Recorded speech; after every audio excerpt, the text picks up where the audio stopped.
Farland Energy Docs Home Performance, and today I wanted to show you my eMonitor screen, and this is from my home, and it's specifically related to heat pump, air handler watt draw.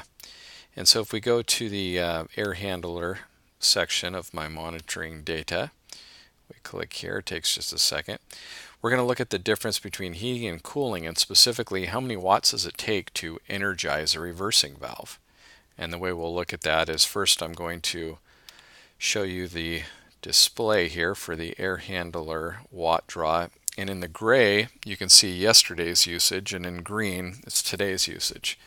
So what I like to do is go back to yesterday by turning off today, and we can see this recurring pattern. What I did here is I had my air handler cycling on in 30-minute intervals for 10 minutes, and you can see when it's off I'm drawing 17 watts down at the bottom, and sometimes it's like 16 watts.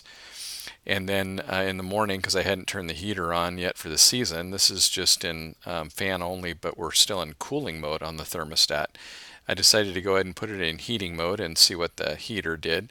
So I turned that on and ran it for a little bit and then turned it off. And so it went to this fan overrun for about 5 minutes here. That's a little lower wattage. And then it dropped down to being completely off. And look at the new watt draw: 9 watts, 8 watts, 9 watts, 8 watts across here at the bottom. And it was at 16 to 17 watts before. And this is how it was for the entire summer, the entire time it was in cooling mode. So this difference we see here between 16 and 9 or 8 is the difference in the energizing of the reversing valve. And so during the call for cooling, the Amana, I think the only brand that might be different is Lennox from all the brands we've used, but typical performance is that the heat pump will energize the reversing valve during the call for cooling, and it will keep it energized until it's switched into heating mode. It does not de-energize the reversing valve when you turn the thermostat to off, but it does do it if you kill power to the outdoor unit. If you switch off the breaker to the outdoor unit, or if you pull the disconnect on the split system outdoor unit, you'll hear a switch and a flow of refrigerant when that reversing valve relaxes and is enabled to go back to its heating mode.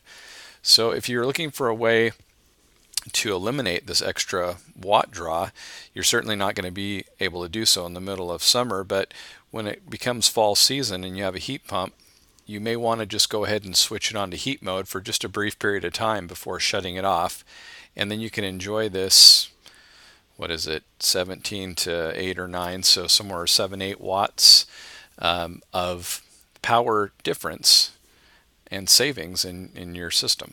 So that's your tip for the day. Hope everybody's doing great.